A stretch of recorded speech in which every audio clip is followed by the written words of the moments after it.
Sometimes we have to ask ourselves, what's using my life? I heard a guy give a lecture one time that says, we are today what we were when. And he was talking about the fact that we, to a great extent, behave, think, react because of some previous experience that we've had.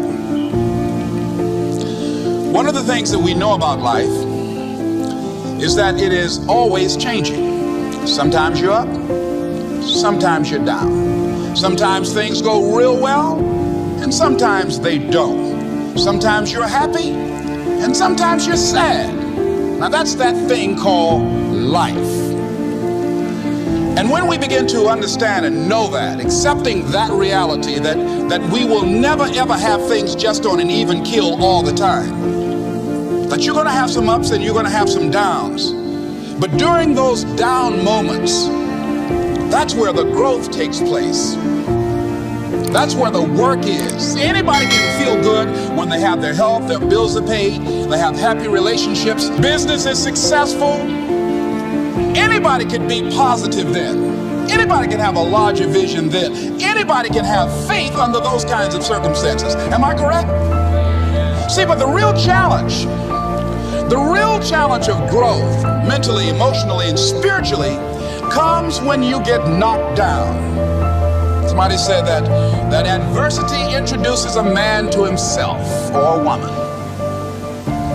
How you handle it, that's where the growth takes place. When I was facing some challenges, I had a guy say something to me, and I suggest this is one of the first things that you want to do when you're facing a challenge. You want to get unstuck. Evaluate where you are. Look at it, assess yourself. Assess yourself and assess the situation. What brought you there? What role did you play? Earl Nightingale had a saying I like. He said, all of us are self-made, but only the successful will admit it. What has brought you to this point? What did you learn from it? Are you learning anything, or are you doing it over and over and over again? Somebody said that insanity is doing the same thing in the same way, expecting a different outcome. Are you going through it, or are you growing through it? Are you bigger and better because of it? Because it's not going to leave you until you grow through it. I was going through a major challenge in my life that was wearing me out, that was using me.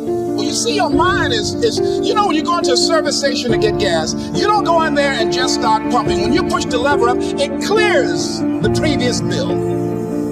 By the same token, if you want to begin to move, you've got to clear your mind of all the unnecessary luggage and baggage that's weighing us down. I couldn't move, I couldn't think about what am I going to do to get out of this situation, because I was so concerned about what happened and what he did to me and how bad it was.